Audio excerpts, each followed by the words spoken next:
Então, curva a sua cabeça, feche teus olhos. Nós vamos orar.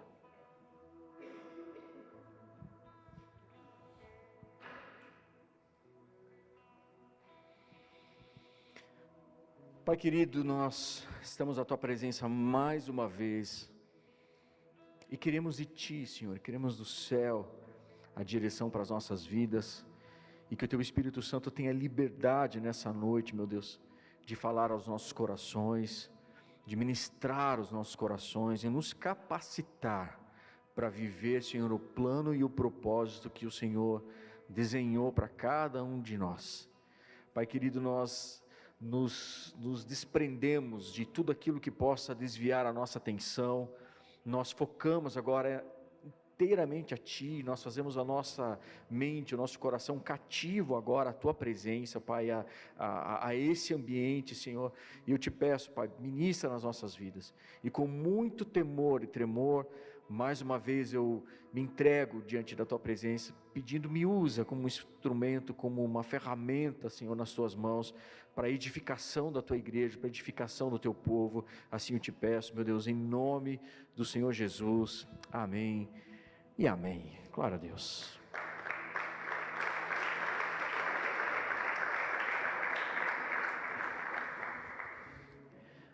Abra sua Bíblia em Tiago, capítulo 4 do livro de Tiago. Quero ler com você a partir do versículo 14. Tiago, apóstolo de Jesus. Vou ler a partir do versículo 14. Se você não tem Bíblia, você acompanha com a gente no telão, amém? Se não, você pode encomendar lá na nossa store, tem Bíblia lá. Se não tem, nós vamos fazer ter, entendeu? Aquela que você quer, porque hoje a gente tem Bíblia para todo gosto, para toda forma, para todo tamanho, e bênção demais, amém? Quem achou, dá um glória a Deus aí? Vocês nem sabem o que lhes acontecerá amanhã. Então Tiago já começa assim, ele já dá uma patada logo de cara, ele já chega quebrando, ele diz assim, vocês nem sabem o que lhes acontecerá amanhã. O que é a sua vida? Vamos fazer o seguinte, sei que você não gosta, mas dá uma olhada para quem está do seu lado, diga para ele assim, o que é a sua vida aí, cara?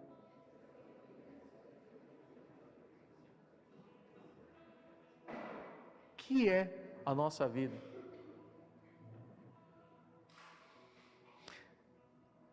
E aí eu acho extraordinário, porque ele fala assim, ó, vocês, tipo nós, né? Mas ele diz, vocês são como neblina, que aparece como um pouco de tempo e depois se dissipa, desaparece. Ao invés disso, deveriam dizer, se o Senhor quiser, viveremos e faremos isso ou aquilo. Agora, porém, vocês se vangloriam das suas próprias pretensões. Toda vanglória como essa é maligna. Pense nisso, pois quem sabe que deve fazer o bem e não faz, comete o quê? Pecado. Sabe, tem gente que não gosta de neblina. Quem aqui mora nessa cidade e não gosta de neblina? Fala a verdade para mim, levanta a mão aqui. Meu Deus, gente, nós moramos num pedacinho da Europa. Como assim? Tem gente que paga uma grana para vir para cá, vem para o sul, fica em hotel caro, fica aquela coisa tudo, para ver neblina. Esse cara fala, não gosto, pastor, porque minha casa umedece, fica tudo preto o forro da casa, e não sei o que, as cobertas, fica cheirando mofo, e guarda-roupa, e se deixar uma porta trancada, meu Deus, né, tem que abrir a janela, e aquele negócio todo. Mas eu diria para você, na minha visão, que a neblina, ela é um pedacinho do céu, e a gente mora num pedacinho do céu, sim ou não? Não, a gente mora, para mim, eu amo, né, eu amo esse clima, eu amo neblina, quem mora na Serra Alta, quem mora na 25 de julho, então que diga, não é? Um dia eu estava chegando, eu fui ministrar uma palavra para os homens num retiro que o pastor Dionei, lá de Rio Negrinho, fez, e eu tive que ministrar lá no meio do mato, não sei nem onde que a gente estava, e eu fui com o pastor Andrei, e eu disse para ele assim, bora, vamos ministrar, o pastor Dionei me convidou, preciso ministrar uma palavra lá, e, não, bora, beleza, primeiro ele falou, bora, ele falou, que horas que vai ser? Então, é 5 horas da manhã eu tenho que ministrar, meu turno. Daí ele não teve mais como falar não, né? Daí ele foi, eu peguei ele lá, então antes das 5 a gente fui ministrar a palavra. E quando eu voltei, tinha uma neblina na casa dele. Eu falei, cara, você é feliz, você mora num pedacinho do céu aqui, né? Mas quando eu chegar em casa, na minha casa, eu vou mandar uma foto da minha casa. Quando eu cheguei, tinha um sol de rachar na minha casa, e mandei uma foto para ele, tipo fazendo assim, sabe? E fazer o quê? Mas faz parte, né? É um privilégio, né? Mas a neblina, ao mesmo tempo que ela tem aquele ar para alguns de, meu Deus, de terror, de frio, olha essa cena aqui, né? Tem gente que vai trabalhar todo dia de manhã com essa cena, sim ou não? Quem aqui? A neblina também ela pode ser muito perigosa, você vai subir uma serra, e você liga todo o farol de neblina, você liga a luz do carro, põe a cabeça para fora do carro, né, para tentar enxergar, não enxerga nada, porque a neblina tem dessas coisas. Mas o fato é que esse comparativo de neblina não tem nada a ver com a palavra que nós estamos para hoje aqui, só estou perdendo tempo aqui, mas a neblina aqui que Paulo está querendo dizer para nós, é algo muito mais profundo do que refletir se alguém mora na Europa, ou se é frio, ou se o que é. A neblina que Paulo está dizendo aqui, nesse texto, Paulo não, né? Perdão, não tem nada de Paulo aqui nesse texto, né? É Tiago aqui, mas Tiago está comparando aqui a nossa vida como a neblina, e ele faz aqui uma exortação. E essa exortação que Tiago faz aqui para nós, é na verdade uma exortação contra a arrogância humana, de achar que pode planejar o futuro, e que pode planejar um futuro sem considerar a soberania de Deus. Então ele está advertindo a gente aqui, ele está advertindo os cristãos, que confiavam demais em si mesmos, que confiavam demais nos seus planos terrenos, nos desejos do seu próprio coração, como se tivesse o controle da sua própria vida, e nós não temos o controle da nossa própria vida. A palavra de Deus vai dizer, quem de vocês sabe se você vai estar vivo amanhã? E se pedirem a tua alma, quem garante aqui que você vai poder acrescentar um curto espaço de tempo à nossa vida? Nós não podemos. Então Tiago vem para nós e nos exorta e diz assim, ei, vocês são como uma neblina aqui, ela parece, algumas versões, no grego, no original, fala vapor. Então, vocês são como uma neblina que aparece por pouco tempo e depois se dissipa. Então, ele destaca aqui a nossa fragilidade. Tem gente que acha que vive nessa terra e acha que vai viver aqui nessa terra como se vivesse 1000 anos aqui. Mas ele está falando que a nossa vida é como uma neblina que ela logo, sabe, essa neblina aqui que aparece de manhã e depois dá algumas horas ali, 9, 10 horas talvez da manhã, já tem um sol aparecendo e ela se dissipa rapidamente. Então Tiago está dizendo aqui que a nossa vida ela é instável, que a nossa vida ela é incerta, como a neblina, que ela é intangível, não dá para você pegar neblina, não dá para pegar, ela é frágil, ela se desaparece facilmente, não dá para agarrar, não dá para garantir a duração daquela neblina, não dá. Então ele está dizendo que a nossa vida, ele faz essa ilustração aqui, porque ele ressalta que o contraste, sabe, da nossa confiança, da confiança do ser humano nos seus projetos, e na limitação, não só desses projetos, mas da nossa própria existência. Poxa pastor, por que você está falando isso? É que na verdade o que eu queria compartilhar com vocês, já que a gente está falando tanto, algumas semanas já, de maturidade, de palavras que nos provocam, que nos exortam, que nos levam a crescer e amadurecer, sermos cristãos de verdade, como fomos chamados para ser, como que nós podemos viver a nossa vida com uma intensidade tamanha, com o curtíssimo espaço de tempo que Deus nos deu nessa terra.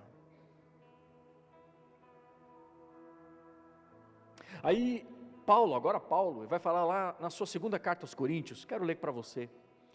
Ele vai falar que, ele vai trazer também um ensino para nós, e vai dizer que, poxa, você não pode viver a sua vida de qualquer maneira. Você não pode achar que você vai viver eternamente aqui nessa terra. Você não pode achar que você vai, que você tem todo o tempo do mundo aqui. Paulo vai falar, não, peraí, vai chegar uma hora, e a gente vai precisar prestar contas. E ele diz lá em 2 Coríntios, capítulo 5, versículo 10, assim, pois todos nós devemos comparecer perante o tribunal de Cristo, para que cada um receba de acordo com as obras praticadas por meio do corpo, quer sejam boas, quer sejam más. Então Paulo aqui, ele está dizendo que vai haver um dia, do grande dia do Senhor, o dia do tribunal de Cristo, e isso vai acontecer para todos nós.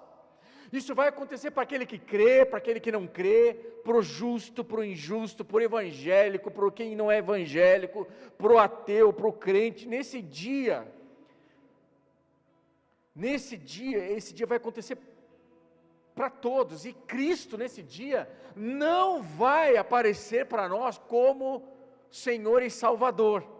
Nesse dia Cristo vai se revelar como juiz, justo juiz, para julgar as nossas obras, diz o texto.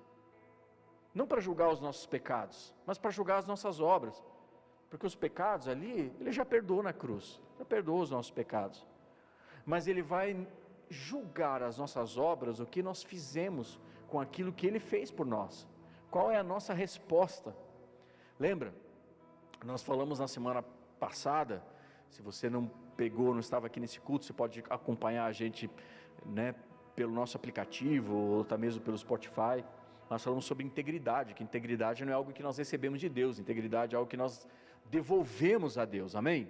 Nós recebemos dons, talentos, tantas coisas nós recebemos de Deus, o Espírito Santo de Deus. O que nós devolvemos para Ele? Integridade, uma vida santa, justa, correta. Só que vai haver um dia de prestação de contas, e todos nós vamos ter que prestar contas um dia, e sabe, e esse será, a palavra diz que será um dia santo, um dia incrível, e fala inclusive de um dia terrível, não terrível no lado ruim, mas de terrível, de algo tão extraordinário, tão incrível, tão maravilhoso. E nesse dia eu vou ter que prestar contas de tudo aquilo que me foi dado. E a Bíblia fala que a quem muito é dado, muito será. A quem muito é dado, muito será cobrado. Mas o erro é a gente achar que esse dia de prestação de contas vai ser o que nós fizemos com o nosso ministério na igreja. Então, pastor, não quero nem me envolver, porque quem muito é dado, muito será cobrado, então não quero me envolver muito na igreja, porque daí pelo menos eu estou livre, não vou ser cobrado. Só que essa prestação de contas que nós faremos com Deus vai ser mais ou menos assim: o que você fez, filho, com a inteligência que eu te dei? O que você fez, filho, com o dom que eu te dei? O que você fez, filha, com a família que eu te dei, com o marido que eu te dei? O que você fez, filho, com a esposa que eu te dei, com os filhos que eu te dei? O que você fez com o emprego que eu te dei? O que você fez com a empresa que eu te dei? O que você fez com as oportunidades que eu te dei? O que você fez, mais do que nunca, com as lutas que eu te dei, com as guerras que eu te dei, com as batalhas que eu te dei, que te fizeram crescer, viver experiências, para que você pudesse ser formado, forjado, amadurecido, para poder fazer algo com os talentos que eu te dei. Então o que você fez? Também com o chamado e com o ministério que eu te dei, e por aí vai. E aí, voltando um pouco na primeira carta aos Coríntios, Paulo vai dizer assim, lá no capítulo 3, diz assim, se alguém, vou pôr na tela, você acompanha, se alguém constrói sobre esse alicerce usando ouro, prata, pedras preciosas, madeira, feno ou palha, sua obra será mostrada, porque o dia a trará luz, pois será revelada pelo fogo, que provará a qualidade da obra de cada um. Então, nesse grande dia, ele está comparando as nossas obras, a partir do momento que nós entregamos a nossa vida para Jesus, ele está comparando o que nós fizemos com aquilo que ele nos deu, a essas obras, a ouro, prata, pedras preciosas, madeira, feno ou palha. Então esse fogo aqui, que ele está dizendo, é um fogo consumidor, ele vem para consumir, e ele vem para refinar. Então aqui é tão extraordinário, que eu posso dizer que, sabe, que eu posso passar por esse fogo e não ser queimado nele, porque se eu tiver obras, a exemplo de ouro, prata, por exemplo, essas obras, quando passadas pelo fogo, elas ficam mais puras e melhores ainda, semelhante ao ouro quando passa pelo fogo, ele fica mais puro, toda a impureza é queimada. Mas e se for madeira, feno ou palha? Vai ficar meio chamuscado aí. Então a Bíblia está falando aqui, se eu não permitir que o fogo do Espírito Santo queime a minha vida, mude, transforme a minha imagem à semelhança de Jesus, então esse fogo aqui, a Bíblia está dizendo que vai ser para a minha justiça. Então Paulo está trazendo aqui para nós um fundamento, que eu quero compartilhar com vocês, porque não é possível a gente levar a sério o nosso relacionamento com Deus, sem a gente estabelecer fundamentos aqui do Evangelho, porque do contrário a gente vai ser enganado. E o Evangelho não é uma filosofia, o Evangelho, amados, não é um lugar que a gente vem só para ficar bem. O Evangelho não é um lugar onde, com todo o respeito à crença de quem tiver ou não, mas aqui não é um lugar onde você vem receber algo, vem receber um passe, para ter uma palavra um pouco melhor, para passar essa semana, para ter uma condição um pouco melhor, de quando você está todo zoado, quase perdido, você volta de novo para a igreja, recebe uma outra palavra de ânimo, e assim a gente vem. Não, o Evangelho não tem absolutamente nada a ver com isso. E Tiago está dizendo que a nossa vida é como uma neblina, e a gente precisa se despertar, porque o tempo está passando. Fala para quem está do seu lado, o tempo está passando, irmão. Então, o que são esses fundamentos? Nós precisamos entender algumas coisas, porque o que Paulo está querendo dizer, está ensinando sobre obras e sobre futuro, que Tiago está falando, é que nós precisamos amadurecer. Tem alguém comigo aqui? Nós precisamos amadurecer. Veja, não dá para você querer fazer uma faculdade, você entrar numa faculdade, se você não completou ainda o ensino fundamental, o ensino médio. Não dá para você querer ter uma formação, ser formado na formação profissional que você tem, que você recebeu, sem saber ler, sem saber escrever, fazendo seu trabalho com chat GPT. Ó, Deus falando aqui, Deus está falando. Deus sempre fala. Mas não dá para a gente fazer, viver a nossa vida como se... tentando empurrar as coisas, tentando, não dá, a gente precisa amadurecer. Então, se não houver fundamentos básicos do Evangelho, não é possível, amados, a gente continuar tentando fazer as coisas, e continuar caminhando anos na igreja, e com a nossa vida cheia de pecados, cheia de problemas.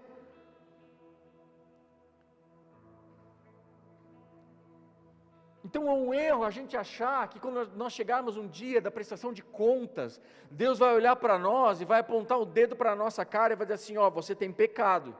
Não, o papel de Deus não é esse é o papel do diabo.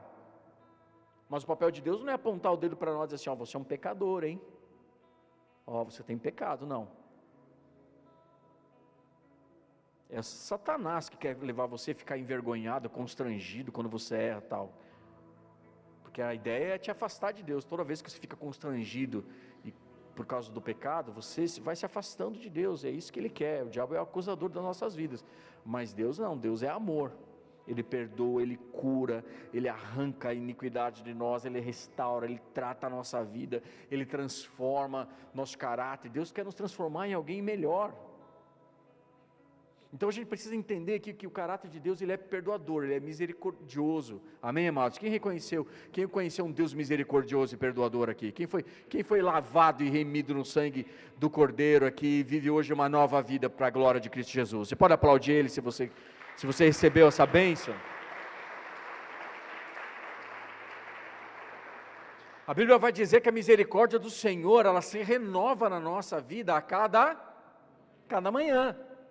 Então você pode pecar o dia inteiro, mas se você de fato se arrepender, Deus vem e vai te perdoar e vai dizer, não, vamos embora, filho. Aonde abundou o pecado, vai superabundar a graça. Então nós dependemos dessa misericórdia de Deus para estarmos vivos. Mas quem de nós pode acrescentar um dia à nossa vida? Porque a nossa vida é como neblina.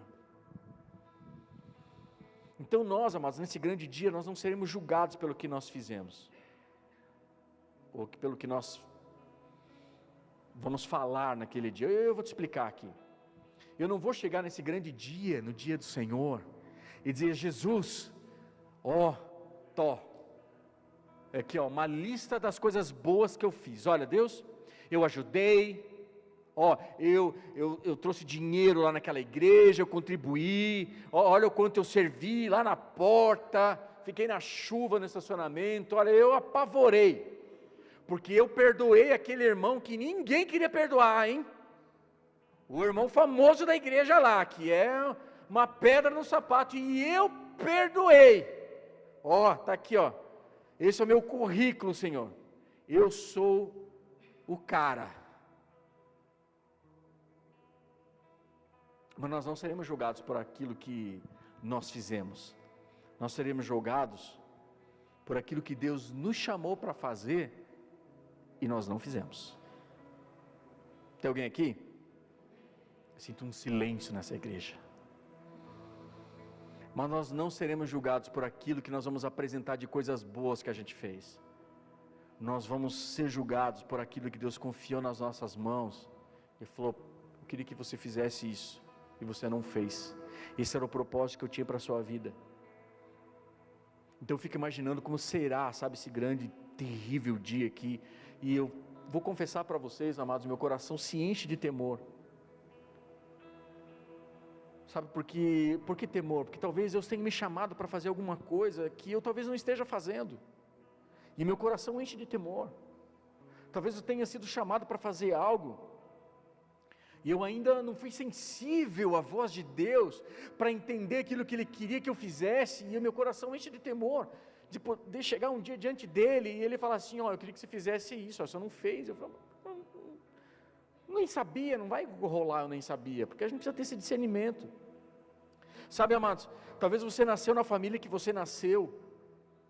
Muita gente diz assim, por que eu nasci nessa família? Por que eu tinha que nascer nessa cidade? Com neblina. Queria ter nascido no Maranhão. Não sei, tem alguém do Maranhão aqui? Não, né? Tem alguém do Nordeste aqui? Lá tem neblina? Não tem, né? Não tem neblina. Mas lá escurece 5 horas da tarde, eu sei, né? Isso é um problema. Então nós estamos temos neblina, mas aqui anoitece às 8, pelo menos. Mas também dá 4 horas da manhã o sol está lá em cima, né, irmão? Meu Deus, né? É loucura. Sabe, por que você nasceu nesse lugar? Por que você nasceu nessa terra? Talvez Deus tenha exatamente permitido que você nascesse nesse lugar, nesse ambiente, ou sofrido o que você sofreu, ou vivido na família que você está vivendo, ou passado as dores que você sofreu, justamente porque Deus queria usar você com essa experiência que Ele te deu nesse tempo e nessa geração. Então nós precisamos entender qual é o propósito que Deus tem para a nossa vida. Esse é o nosso papel. Qual é o nosso papel nessa terra? Qual é o nosso papel como igreja? E eu vou dizer para você, amados, que o nosso papel que nessa igreja, primeiro nessa terra, ou melhor, nesse tempo, nessa geração que nós estamos vivendo, o nosso papel que Deus deu para nós tem um ponto principal, que a gente ouvir a voz de Deus, entender a voz de Deus, o que Deus tem para nós, e obedecer. Então fala para quem está do seu lado, você precisa obedecer. Fala aí para ele, vai. Sabe quando a gente cresce, quando a gente amadurece, você vai para a escola, você vai aprender o alfabeto, sim ou não?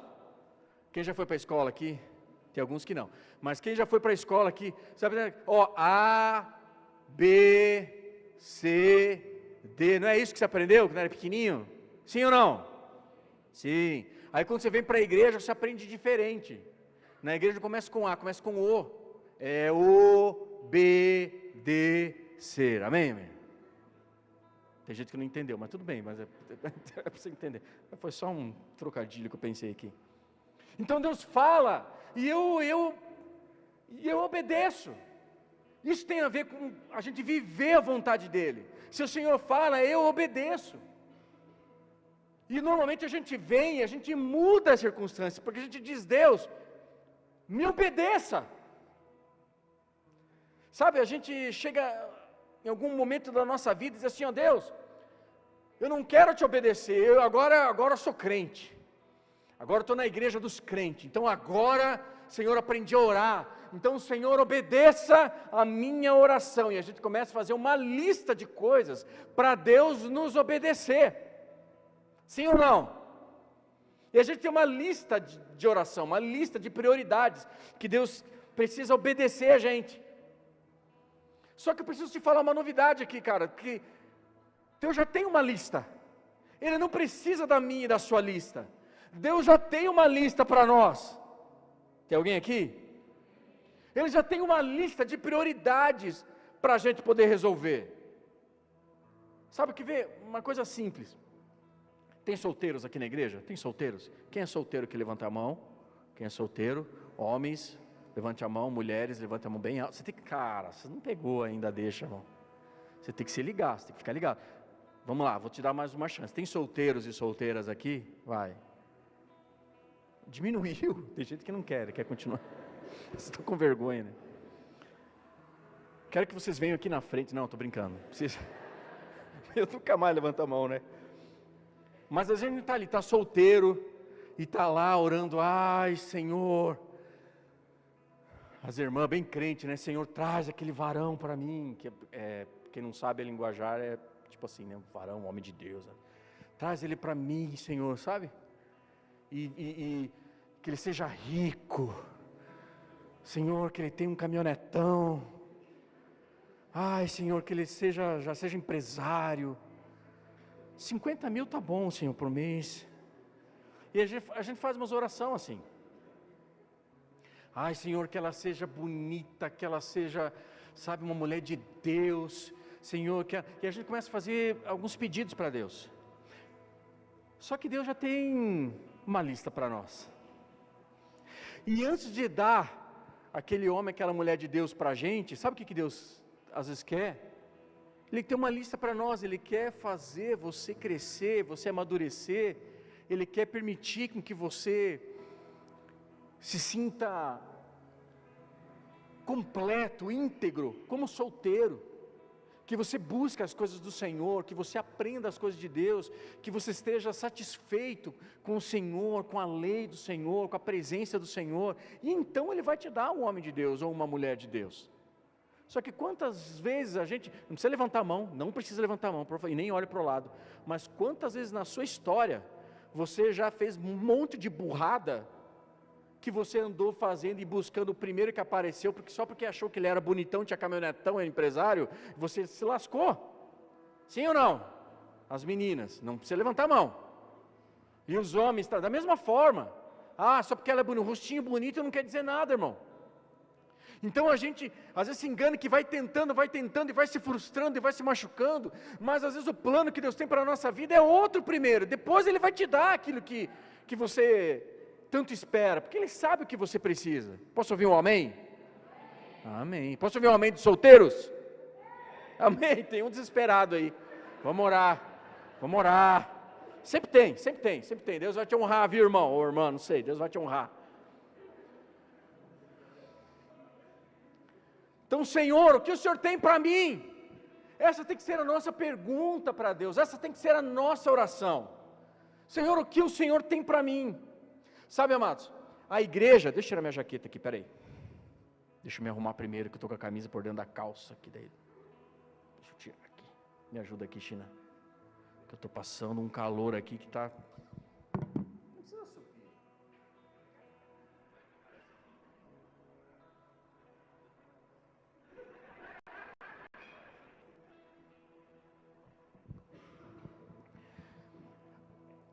Teve uma fase na igreja primitiva aqui, que o Senhor acrescentava os que iam sendo salvos. Eu acho extraordinário isso aqui.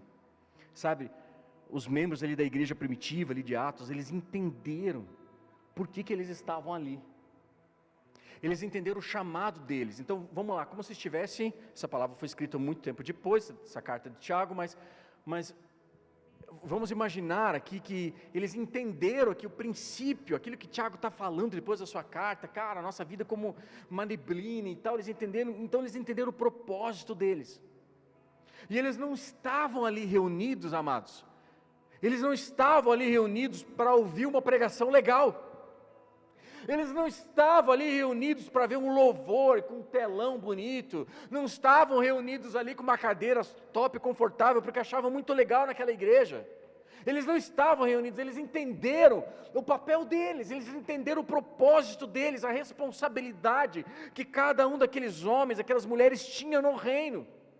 E por causa desse entendimento, a igreja parou de acrescentar e começou a multiplicar. E é o que Deus vai fazer nessa igreja. Glória a Deus, vocês estão ligados. Cada um aqui, sabe que entrava numa semana, na outra entrava mais 2.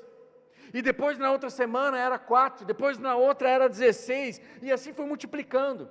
E diz em Atos 6, capítulo 6, versículo 1, diz assim: naqueles dias, acrescentando o número de discípulos, os judeus de fala grega entre eles queixavam-se dos judeus de fala hebraica, porque suas viúvas estavam sendo esquecidas na distribuição diária de alimento.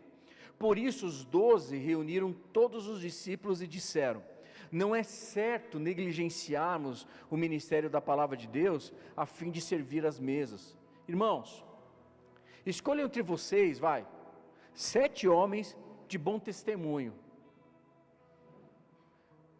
cheios do Espírito Santo e de sabedoria, e passaremos a eles essa tarefa. Então, olha para quem foi passado a tarefa de servir às mesas das viúvas.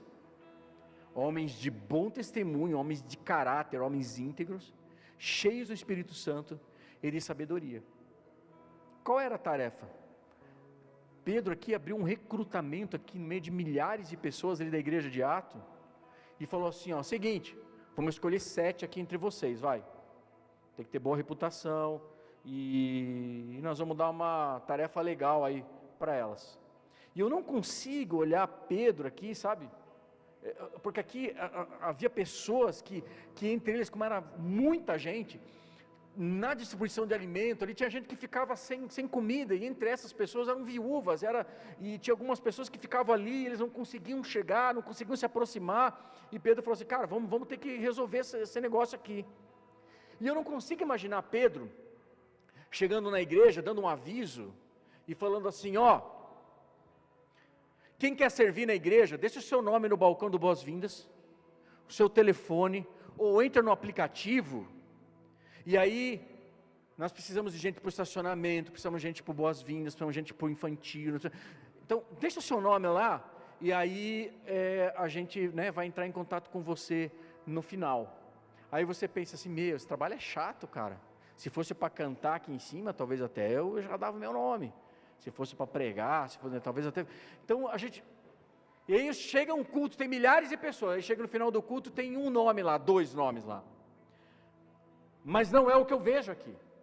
Sabe o que eu vejo? Eu vejo aqui uma igreja madura, que sabia que a vida nessa terra, a partir do momento que eles entenderam o reino de Deus, era como uma neblina. E agora eu vejo esse grupo de irmãos, talvez milhares de pessoas aqui se acotovelando, para chegar na frente, para dizer, ei, me escolhe, eu quero ser usado, me usa. E aqui diz que eles escolheram 7 caras. Então eu vejo uma igreja que entendeu o seu propósito aqui. Todos aqui queriam ser um dos 7. Pouco importava se era para limpar banheiro, se era para dar comida, se era para cuidar da criança. Eu quero ajudar, porque eu entendi o meu propósito aqui. Se há uma necessidade no reino, eu quero estar aqui. Eu quero cumprir o meu propósito, e mais, eu quero cumprir o propósito que Deus tem para a minha vida. E diz ali versículo 7 assim, a palavra de Deus se espalhava, crescia rapidamente o número de discípulos em Jerusalém. Também um grande número de sacerdotes obedecia à fé. Estevão, homem cheio da graça e do poder de Deus, realizava grandes maravilhas e sinais entre o povo. Quem era Estevão? Esse homem cheio de graça, cheio de poder de Deus, que realizava grandes maravilhas e sinais no meio do povo, era um dos 7. Grandes sinais e prodígios aqui. Não havia títulos sobre Estevão, não havia títulos. Estevão estava somente fazendo aquilo que ele foi chamado para fazer, servir à mesa das viúvas. E agora, porque ele estava fazendo aquilo que ele foi chamado para fazer, a igreja se multiplicava, e não somente pela pregação de Pedro, mas se multiplicava pelos membros que haviam entendido, que, sabe, o que precisavam fazer algo por aquele que havia dado a sua vida pela salvação eterna deles. Então eles entendem aqui que a vida deles era passageira, era rápida. Então eu quero servir o propósito que Deus tem para mim.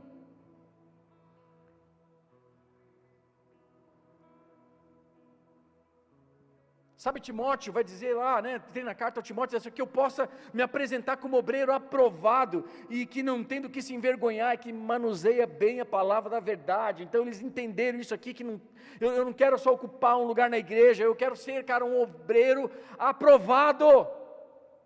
Então aqui, amados, eu não quero ter do que me envergonhar. Eu conheço a palavra. Aí a Bíblia vai dizer que teve um outro cara chamado Filipe. Sabe quem era Filipe? Um dos 7. E ele fez tão bem aqui o papel de servir as viúvas, de servir as mesas, que numa oportunidade, ele pregou para um cara mais importante da Etiópia. Sabe por quê?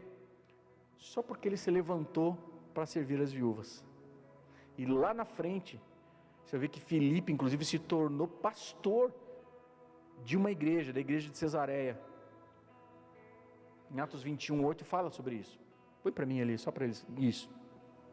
Partindo no dia seguinte, chegamos a Cesareia e ficamos na casa de Filipe, o evangelista. Um dos... meu irmão. Partindo do dia seguinte, chegamos a Cesareia e ficamos na casa de Filipe, o grande pregador do Instagram, do YouTube. The King, the Power, the Man. Não tinha essa parada. Não diz quantos seguidores Filipe tinha. Um dos seguidores, cara. Quem era Filipe? Um dos 7.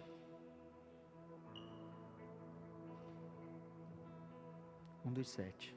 Quais 7? Os caras que serviam a mesa, limpava banheiro. O cara que entendeu o chamado que ele tinha para a vida dele, porque a nossa vida é, como uma neblina. Filipe não foi reconhecido pelos seus feitos. Ele não foi reconhecido por ser um grande pregador, mas por ter servido as viúvas. Então, no reino de Deus, você nunca vai ser conhecido ou reconhecido por quão longe você já chegou, ou por quanto você já fez, não. Mas vai ser reconhecido por onde você começou. Então eu serei chamado exatamente onde eu comecei. No dia que eu resolver obedecer ali o meu chamado. Não importa se você foi chamado para as nações, no dia que você resolver obedecer, você vai ser chamado como aquele que serviu a mesa das viúvas. Sabe, eu quero te dizer, amado, que o grande dia do Senhor, Ele vai dissipar toda a neblina da nossa vida, e eu posso dizer para você que esse grande, terrível dia do Senhor está mais perto do que nunca. Então,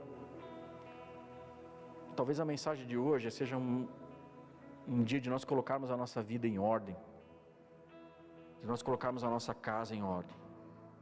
Sabe, talvez é um tempo de cumprimento da promessa de Deus sobre as nossas vidas, e eu vejo uma urgência missionária aqui, porque Deus tem pressa. Sabe, Deus precisa em tantas vidas. Essa semana nós ouvimos uma notícia trágica, que um jovem teve a sua vida ceifada. Um menino, meu vizinho, um menino. Sabe, é tanto por se fazer. E para encerrar, eu quero que você saiba que você não vai ser cobrado pelos seus pecados. Seus pecados você se arrepende aos pés da cruz. Não é isso que o Senhor vai nos cobrar. Ele é o nosso Salvador, Ele nos perdoou. Mas nós seremos cobrados sim, por aquilo que Ele nos pediu para fazer, e nós não fizemos. Poxa, eu morri por você, eu dei meu filho por você, e você não considerou isso. Você escolheu viver a sua vida. Eu tinha planos para você. Sabe a empresa que eu te dei? Sabe a família que eu te dei? Sabe a esposa que eu te dei? Sabe o marido que eu te dei? Sabe a oportunidade que eu te dei? Sabe aquele pastor que eu te dei que fica pegando no teu pé? Cara, é um propósito, é para a sua vida. Então o meu chamado, amados, ele não começa no microfone. Não começa com o microfone na minha mão. Meu chamado, ele começa onde Deus me plantou, onde eu estou exatamente agora, onde Deus me colocou agora, onde você está exatamente agora. Aí começa o seu chamado. Coloca a sua vida em ordem. Não fica mais perdendo tempo. Sabe, amados, não há mais tempo para a gente ficar assim, só vindo para o culto todo final de semana. Ou quando muito, indo para o culto e na célula durante a semana e tá bom já. Não, tem tanta coisa para a gente fazer. Nós temos uma cidade para ganhar para Jesus.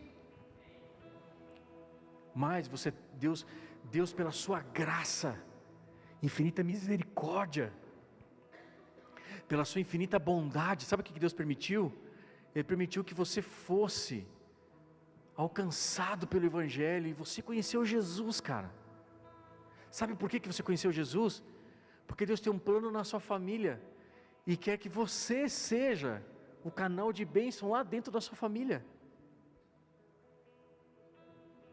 Ele escolheu você, para você estar na brecha pela sua família.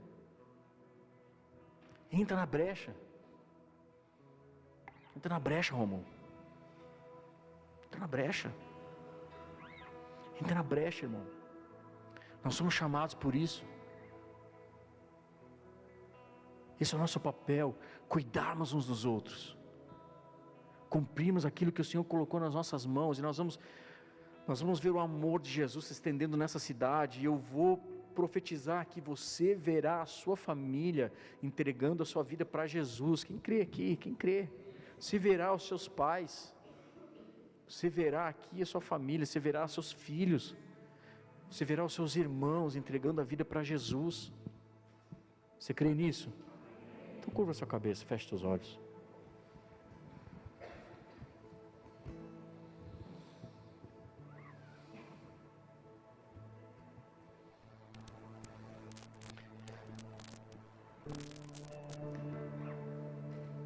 Ao longo da história, muitos filósofos escreveram e falaram que a religião é o ópio do povo. Sabe por que eles falavam isso? Porque de fato a religião ela entorpece. A religião ela anestesia. A pessoa vem para a igreja só pelo fato de se sentir bem e acha que está tudo certo. Eu venho para a igreja, senti a presença de Deus e está tudo bem. Não importa se eu passei a noite inteira passada pecando, fazendo um monte de coisa errada durante a semana, mas eu venho para a igreja, eu sinto a presença de Deus, então eu choro e está tudo bem. Mas na verdade a igreja, ela tem uma dificuldade de se multiplicar nos dias atuais, porque nós estamos talvez entorpecidos pela religião. E nós não não prestamos atenção na nossa vida, que é como uma neblina. E nós acabamos muitas vezes sendo negligentes com a responsabilidade que recebemos, e a responsabilidade no reino de Deus. Uma igreja inchada não é uma igreja multiplicada. E não é isso que nós queremos, amados. Nós não queremos uma igreja inchada. Nós não queremos uma igreja cheia, muitas vidas aqui, só para levantarmos a voz mais alto, ou só para dizer que nós somos a maior igreja, ou só para encher o nosso ego, e de ver todas as cadeiras lotadas e fila para entrar aqui. Não. Até porque eu já vivi parte disso, e vi que isso não é o que faz a diferença na vida de um homem de Deus. É o quão relevante eu sou no reino. Você tem dons e talentos que são insubstituíveis. Claro, o reino vai continuar. Se você for negligente com seu chamado, o reino vai continuar. Mas tem coisas que Deus chamou somente você. Tem coisas que Deus deu somente para você. Não tem ninguém nessa terra que é igual a você. Não tem no meio de 7 bilhões de pessoas, não tem um ser humano nessa terra que tenha o mesmo digital sua, o mesmo olhar, o olho, a íris sua, a mesma identidade sua. Não tem ninguém. Você é único. Nunca teve, não tem e nunca teve, e nunca terá. Porque isso é um chamado de Deus, profético de Deus para as nossas vidas. Você tem um chamado, você é único. E a palavra de Deus diz que Ele nos chamou, Ele nos escolheu. Ele nos escolheu para esse tempo, e esse tempo é um tempo de urgência do Evangelho. Amados, a nossa vida é como uma neblina. A nossa vida é como uma neblina. E eu oro, sabe, que nós possamos ser mais ágeis. Que o senso de urgência do reino possa alcançar o nosso coração, e quem sabe nós possamos ser como a corça que anseia pelas águas. Quem sabe a gente possa voar mais alto que as águias. Que nós possamos viver e cumprir o chamado que Deus tem para as nossas vidas. Eu quero fazer 2 orações aqui. A primeira delas, de olhos fechados todos. Mas talvez você veio aqui hoje ou pela primeira vez, ou já tem frequentado essa igreja há algum tempo, mas você veio aqui hoje e você entendeu que é um chamado de Deus para a sua vida. E se você entendeu que é um chamado de Deus para a sua vida, que Jesus está te chamando, eu quero te dar essa oportunidade, cara. Eu quero orar por você, para que você possa dizer sim. Jesus te escolheu, cara. Jesus te escolheu. Você está aqui hoje não só porque foi convidado por alguém, mas porque Ele olhou para você e falou assim: cara, você é meu, filha, você é minha. Então, se você hoje deseja entregar a sua vida completamente a Ele, eu não estou falando de religião, eu não estou falando de igreja, eu estou falando de você e Jesus. Ele é o seu Salvador, Ele é o seu Senhor, Ele é o seu amigo. Ele é aquele que deu a sua vida por você. Se você hoje deseja recebê-lo como o único, como o único que pode te salvar, que pode mudar sua vida, que pode te restaurar, que pode te dar a oportunidade de viver uma nova vida. Se esse é você, eu queria que você levantasse a sua mão, todos de olhos fechados. Eu quero orar por você. Se você deseja entregar a sua vida a Jesus, levante a sua mão. Isso, tem muitas pessoas aqui com a mão levantada. Permaneça com a mão levantada. Deixa eu ver você. Isso, você que levantou as suas mãos, Repita comigo essa oração, dizendo: Senhor Jesus, Senhor Jesus, nessa noite, eu te peço, perdoa os meus pecados, porque eu te recebo, nessa noite, como meu único e suficiente Senhor e Salvador da minha vida. Perdoa os meus pecados, lança eles no mar do esquecimento, e escreve o meu nome no livro da vida. O Senhor é tudo que eu preciso. E hoje eu aprendi que tudo que eu preciso está em Ti, somente em Ti. E eu te faço nessa noite, e recebo o Teu amor, e te faço o meu único e suficiente Senhor e Salvador da minha vida. Pai, em nome de Jesus, eu oro por essas mãos levantadas, para que o Teu favor, que o Teu amor, que o Teu Espírito Santo venha de uma maneira sobrenatural, linda e poderosa sobre o coração de cada um dos Teus filhos aqui. Eles estão aqui nessa noite não por acaso, mas porque foram atraídos. E a Tua palavra diz que um dos profetas disse: seduzido fui, seduzido fiquei. Foi seduzido pelo Seu amor, como aquele que é fisgado por laços de amor, e nós estamos aqui, fomos fisgados por laços de amor. Pai querido, que a Tua bondade, que a Tua graça seja derramada sobre a vida de cada um dos Seus filhos que hoje entregou-se completamente a Ti. Assim nós oramos, em nome de Jesus. Amém e amém. Vamos aplaudir Jesus por essas vidas.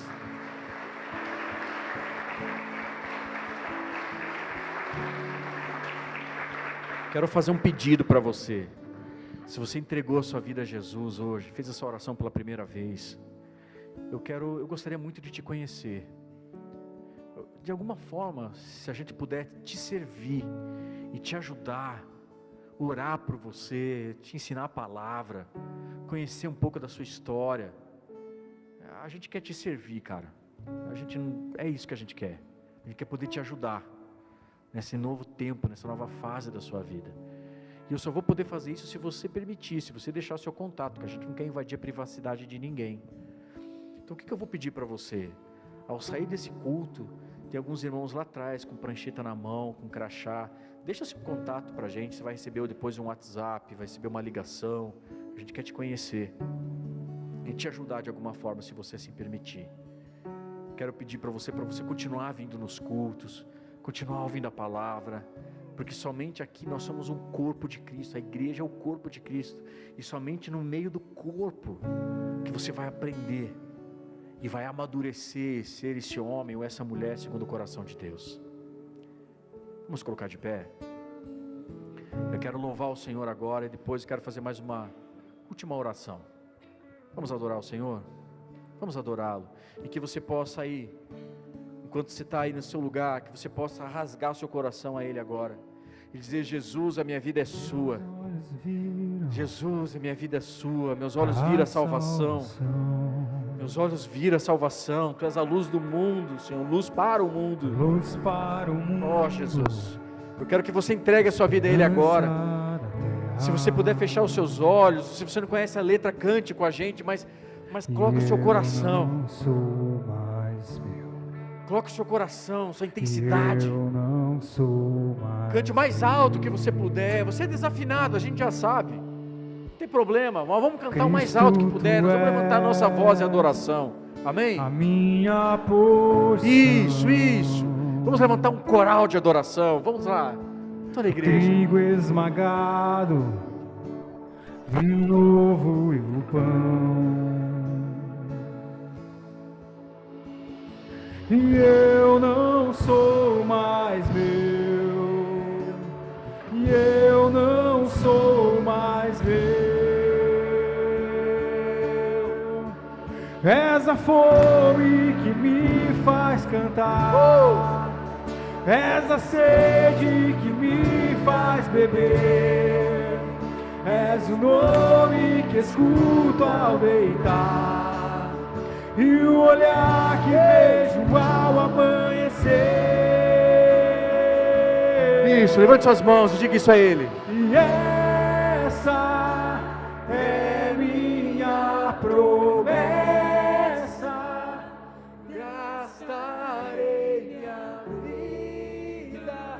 isso a Ele.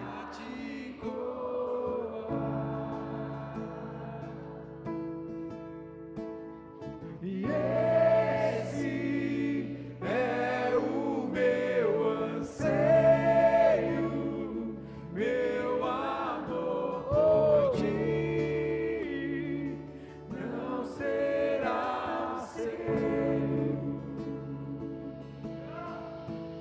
És a fome que me faz cantar, és a sede que me faz beber, és o nome que escuto ao deitar, e o olhar que vejo ao amanhecer.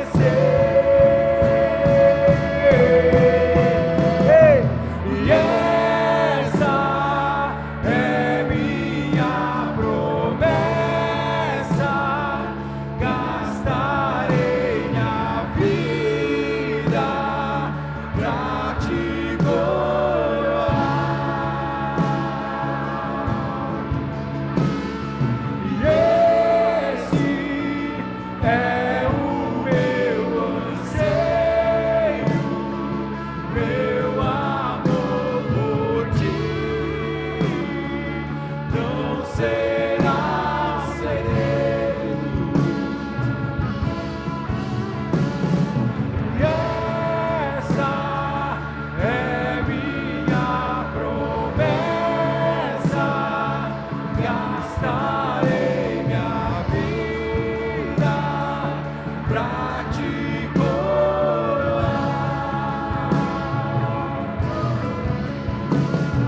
E esse é o meu anseio, meu amor por ti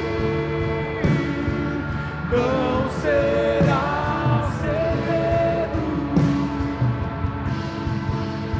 És a fome que me faz cantar, és a sede que me faz beber, és o nome que escuto ao deitar, e o olhar que vejo ao amanhecer.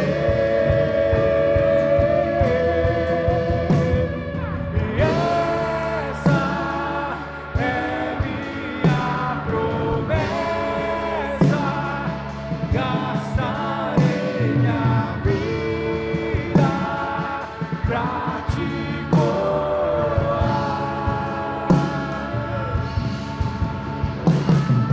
E esse é o meu anseio, meu amor por ti não será segredo.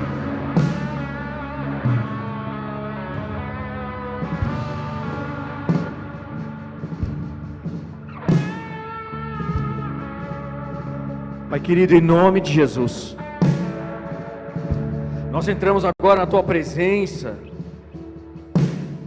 pedindo ao Senhor e clamamos ao Senhor por uma urgência no Teu reino, que a urgência do Evangelho tome conta do nosso coração, que a urgência do chamado tome conta da nossa vida, e que nós possamos entender essas palavras, Senhor, que a nossa vida é como neblina, que ela muito em breve se dissipará, e muito em breve nós estaremos diante da Tua presença, e teremos obras a apresentar a Ti. Nós vamos apresentar a nossa vida e a nossa história, e que a nossa vida, Senhor, não seja madeira, palha, o feno, Pai, não, mas nós queremos, ó Pai, apresentar a Ti a nossa vida.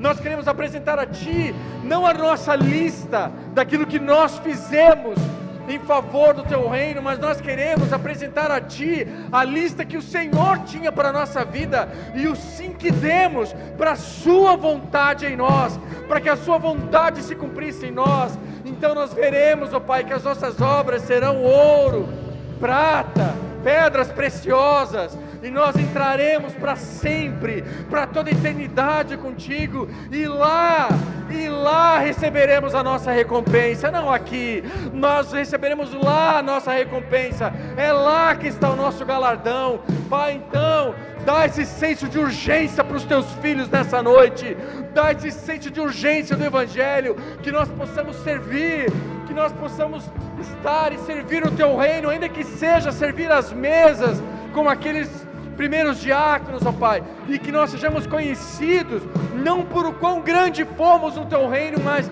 que sejamos conhecidos como Filipe, como Estevão, que era um dos 7, que nós sejamos conhecidos como aqueles que servem as mesas. Pai, permita, meu Deus, permita, Pai, que esse senso de servir, que esse senso, ó Pai, de servir, de comunhão, de amar e de não fazer as nossas próprias vontades, mas fazer o bem e a vontade, Senhor, do outro, e as prioridades do outro, a nossa prioridade, e que o amor, e que a união, e que a bondade e a graça do Senhor seja constante nessa casa, e nós possamos cada vez mais ver uma igreja unida, cada vez mais uma igreja unida no mesmo propósito, que nós possamos ver cada vez mais gente restaurada, gente salva, gente que encontrou a salvação, gente que está tendo a oportunidade de viver uma nova vida, sim, de nascer de novo,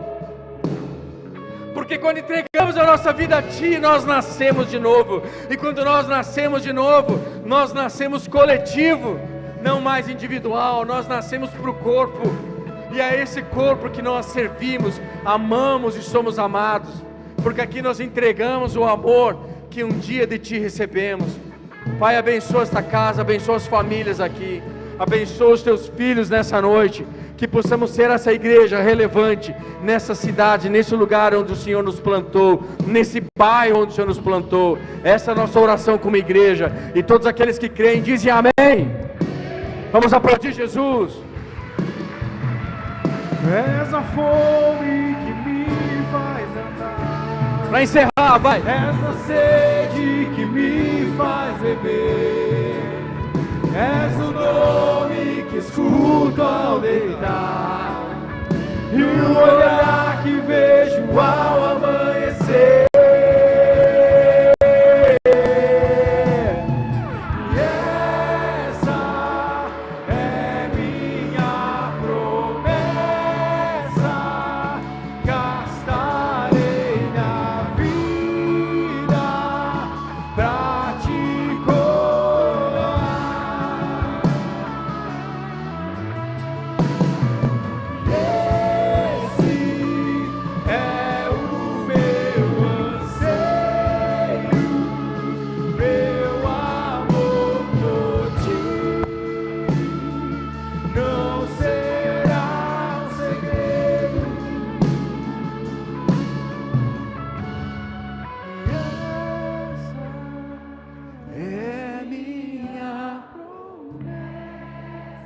Toda a igreja, vai.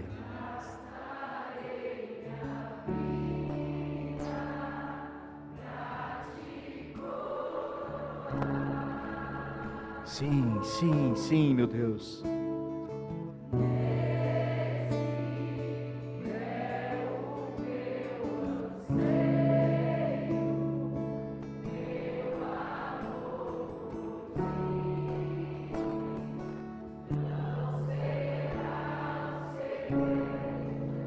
Vamos louvar e aplaudir aquele que vive e reina para todo sempre. Aleluia, aleluia. Dê a mão para quem está do seu lado, dê a mão para quem está do seu lado, fecha o corredor.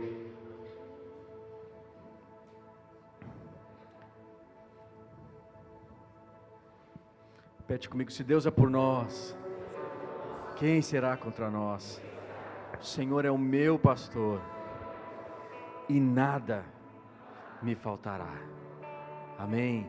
Pai querido, eu oro por essa igreja maravilhosa, eu oro pela vida de cada um dos teus filhos que nessa noite aqui entrou, e que o teu amor, Pai, que a tua graça, que a tua bondade e a comunhão com o teu Espírito Santo seja sobre a vida de cada um deles, e que eles possam crescer, ó Pai, e amadurecer segundo a Tua vontade e o desejo que o Senhor tem para a vida de cada um deles. Ajuda-os, ó Pai, a entender, a discernir e a ouvir o Teu Espírito Santo, para que possamos, Senhor, cumprir aquilo que o Senhor espera de nós. Pai, em nome de Jesus, que o Senhor possa derramar dos Seus dons sobre a igreja. Derrama dos dons e talentos sobre cada um deles, e eles possam colocar na sua igreja e para essa comunidade os dons que receberam de Ti. Os abençoa, Pai, Deus, uma semana para eles abençoadora, maravilhosa, Pai, em nome de Cristo Jesus, amém e amém. Vai na paz do Senhor Jesus, que Ele te acompanhe e te guarde, e nos vemos aqui na quinta-feira no nosso estudo bíblico, em nome de Jesus.